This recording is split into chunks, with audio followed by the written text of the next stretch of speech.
कर लाते हैं, लेकिन आप लोग चैनल को सब्सक्राइब किए बिना ही चले जाते हैं। इसलिए आपसे रिक्वेस्ट है कि अगर आपको हमारा कंटेंट पसंद आ रहा है तो प्लीज़ चैनल को लाइक, कमेंट और सब्सक्राइब करना ना भूलें।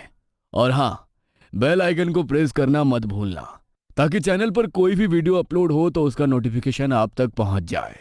हिमालय की ऊंची चोटियों के बीच बनी दुर्लभ गुफा में एक तपस्वी अपनी तपस्या में लीन बैठे हुए थे। एकाएक उनकी तपस्या भंग हो जाती है। पाप का पलड़ा भारी होता जा रहा है। पृथ्वी पर ऐसे कुकर्म होने लगे हैं जिनके बारे में सोचकर देवता और मानव सभी ग्लानि से भर उठे हैं।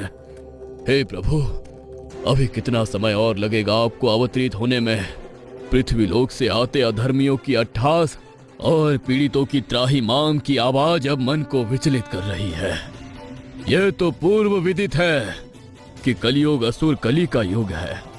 इस युग में होने वाले समस्त अधर्म, पाप, हत्या, लूट इत्यादि जो भी ऊर्जा उत्पन्न होती है वो नकारात्मक ऊर्जा है। इसी नकारात्मक ऊर्जा से कली को बल मिल रहा है। इसलिए जब से कलयुग शुरू हुआ है, कली की शक्तियां लगातार बढ़ रही है। यह तो भविष्य के गर्भ में पूर्व नियोजित था कि कलयुग में पाप हर गुजरते समय के साथ बढ़ते जाएंगे और इस युग के अंत में अपने भौतिक शरीर के बिना ऊर्जा का गोला बनाकर घूमता राक्षस कली अपने वास्तविक स्वरूप में आ जाएगा। किंतु चिंता की बात तो यह है कि इस युग के अंत में अभी कई लाख साल बाकी है, किंतु पाप समय पूर्व ही अपने चरम पर पहुंच चुके हैं। मानव के व्यभिचार, मदिरापान, वेश्यावृत्ति और बढ़ते अपराधों के कारण नकारात्मक शक्तियों से समय से पहले ही कली को इतनी शक्ति प्राप्त हो गई है कि वो अपने वास्तविक रूप में आने के लिए छटपटा रहा है। कली ही नकारात्मक कार्यों को करने वाले मनुष्यों को अपने बस में करके उनसे जघन्य से भी जघन्य पाप करवा रहा है, ताकि अधिक से अधिक नकारात्मक ऊर्जा उसे मिलती रहे और वो इस लोक का स्वामी बन सके। मैं द्वापर युग में आपके श्री राम अवतार का भक्त हनुमान आपका आवाहन करता हूँ। प्रभु, पाप अब अपनी सीमा से परे हो गए हैं। मनुष्य मनुष्य को मारकर खाने लगा है। स्त्रियों को मां दुर्गा के रूप में पूजने वाले मनुष्यों के बजाय उनके सम्मान को नोचने वालों की संख्या बढ़ती जा रही है। कन्या अपने ही रक्त संबंधी पिता के बच्चों को जन्म दे रही है। इतने अधर्म के बीच अब मैं और तपस्या नहीं कर सकता।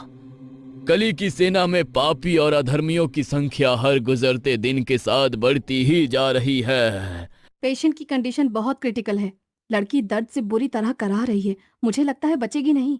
नर्स की बात सुनकर ड्यूटी आवर्स खत्म होने के बाद कुछ पल अपने केबिन में जाकर आंख बंद करके बैठी हुई डॉक्टर नाव्या बिजली की फुर्ती से अपनी कुर्सी से उठकर खड़ी हो जाती है। क्या हुआ सिस्टर? क्या इमरजेंसी है? मैं 2 मिनट में वार्ड में आती हूँ। आप पेशेंट को अटेंड करिए। नर्स के कहने पर डॉक्टर नाव्या एक बार फिर से स्टेथोस्कोप अपने गले में डालती है। हाथों में ग्लव्स पहनकर तेजी से इमरजेंसी वार्ड की ओर जाने लगती है। अंदर बेड पर एक पेशेंट लेटी हुई थी। दर्द से उसका बुरा हाल था। चेहरा कमजोरी से सफेद पड़ चुका था और आंखों के नीचे काले गड्ढे दिखाई दे रहे थे, जिससे पता चलता था कि उसके अंदर सिर्फ नाम मात्र का ही खून है। क्या हुआ इन्हें? डॉक्टर की बात सुनकर पेशेंट जोर जोर से रोने लगती है। देखो, रोने में टाइम वेस्ट मत करो। सच सच बताओ क्या हुआ है तुम्हारे साथ। अगर तुम सच नहीं बताओगी तो मैं तुम्हारी कोई हेल्प नहीं कर पाऊंगी। खाना वाना नहीं खाती हो क्या? ये क्या हाल बना रखा है तुमने? तुम्हारा चेहरा देखकर समझ में आता है कि तुम्हारे अंदर खून की कमी है। डॉक्टर की बात सुनकर बिस्तर पर लेटी पेशेंट हिचकियां लेकर रोने लगती है। डॉक्टर, मैं 6 महीने की गर्भवती थी। मेरे ससुराल वालों ने मेरे गर्भ में पल रहे शिशु का लिंग पता करवाया और जब उन्हें पता चला कि मेरे गर्भ में एक लड़की पल रही है तो उन्होंने जबरन मुझे कुछ दवाइयाँ खिला दी। उन दवाइयों को खाने के बाद मेरी तबीयत बिगड़ने लगी। वो मुझे लेकर गांव के एक अवैध अस्पताल में गए। मेरी हालत देखकर अस्पताल ने हाथ खड़े कर दिए और जब उन्हें लगा कि मेरी हालत ज्यादा खराब है और मुझे किसी भी समय कुछ भी हो सकता है तो वो मुझे इस सरकारी अस्पताल के दरवाजे पर छोड़कर भाग गए। ओह माय गॉड, 6 महीने का बच्चा पेट में है और उन्होंने तुम्हें ऐसे ही मरने के लिए अस्पताल के दरवाजे पर छोड़ दिया। लेकिन तुम्हारी हालत देखकर तो ऐसा लग रहा है कि तुम्हारे अंदर बच्चे को कैरी करने की ताकत ही नहीं है। ऐसी हालत में डॉक्टर ने तुम्हें अबॉर्शन के लिए परमिशन दी कैसे? और वैसे भी 6 महीने का अबॉर्शन करना तो गैर कानूनी है। कानून का डर किसे है मैडम? पिछले 2 सालों में ये चौथा अबॉर्शन है। हर बार वो मुझे मार पीट कर एक अल्ट्रासाउंड क्लिनिक में लेकर जाते हैं और जैसे ही उन्हें पता चलता है कि मेरे पेट में उनका वंश बढ़ाने वाला लड़का नहीं बल्कि एक लड़की है, मेरे जीने मरने की परवाह किए बगैर ही वो लोग मेरा अबॉर्शन करवा देते हैं। 6 महीने के बच्चे इस तरह से मारे नहीं जाते। हत्या है ये, हत्या। ऊपर जाओगे ना तो वहां भी जगह नहीं मिलेगी इस पाप के लिए तुम्हें। ए कंपाउंडर, मुझे सब पता है। कोई डिग्री विग्री ना है तेरे पास। मुझे पता है चोरी की मशीन यहाँ लगाकर गैर कानूनी काम करता है तू। मुझे ज्यादा कानून मत पढ़ा, जितना कहा है उतना कर। जांच कर और अगर छोरी है तो गिराने की दवा दे। आया बड़ा ज्ञान की बातें बताने वाला। अरे तुझे भी अपनी जान की कोई परवाह नहीं है क्या? लड़के के मुंह में इतनी अंधी हो गई है तू, अपनी सेहत दिखाई नहीं देती। 1.5 साल भी पूरा नहीं हुआ और तू तीसरी बार यहाँ आकर बैठ गई। सारे पागल सिर फिरे पता नहीं मुझे ही क्यों मिलते हैं।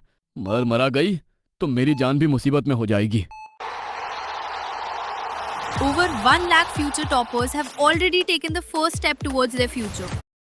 नहीं मुझे ही क्यों मिलते हैं। मरा गई तो मेरी जान भी मुसीबत में हो जाएगी। मेरे मरने जीने से किसी को कोई फर्क नहीं पड़ता था, इसीलिए डॉक्टर की चेतावनी देने के बाद भी मेरी सास और पति ने जबरन मुझे अबॉर्शन की दवा खिलाई और जब मेरी हालत बिगड़ने लगी तो मुझे यहाँ लाकर पटक दिया। तुम घबराओ मत, मैं अपनी तरफ से पूरी कोशिश करूंगी। सिस्टर, अर्जेंटली ब्लड का इंतजाम करो। Patient is very critical. इधर डॉक्टर नाव्या की पेशेंट उर्मिला जिंदगी और मौत के बीच लड़ रही थी और उधर घने वनों में तपस्या में लीन बैठा एक महायोद्धा चित्कार उठता है। महापाप है ये, किसी निर्दोष गर्भस्थ शिशु की हत्या करना संसार के समस्त पापों में महापाप है। इस पाप के ईश्वर के दरबार में कोई माफी नहीं है। पिछले 5000 सालों से इस पाप का दंड भोग रहा हूं मैं। इतना कहकर अपने बूढ़े झुके हुए शरीर और जख्मों से रिश्ते खून को देखकर वो आदमी बिलखने लगता है। महाभारत के युद्ध में महान योद्धा की तरह अंतिम क्षण तक लड़ने वाला मैं अश्वत्थामा, जो पिछले 5000 सालों से धरती पर अपने पापों के कारण यहाँ से वहां भटक रहा हूँ। मैं अश्वत्थामा गुरु द्रोण का पुत्र और भगवान शिव का अंश, जिसे मेरे पिता ने भगवान शिव की कठिन तपस्या करने के बाद पाया था। पृथ्वी पर आज तक जितने भी धर्म युद्ध हुए उसमें सबसे अधिक भयावह यदि कोई युद्ध था तो वो था महाभारत का युद्ध, जिसमें धर्म और अधर्म एक दूसरे के सामने आकर टकराए, जिसमें स्वयं भगवान श्री कृष्ण ने भाग लिया और संसार में अधर्म का विनाश करके धर्म की स्थापना की। एक ऐसा युद्ध जिसमें धर्म की रक्षा के लिए भाई ने भाई के खिलाफ शस्त्र उठाए, शिष्यों ने गुरु का सर धड़ से अलग किया और अपने ही प्रियजनों को अपने हाथों से मौत के घाट उतारकर युद्ध का जश्न मनाया गया। मैं उसी महायुद्ध का महायोद्धा अभागा अश्वत्थामा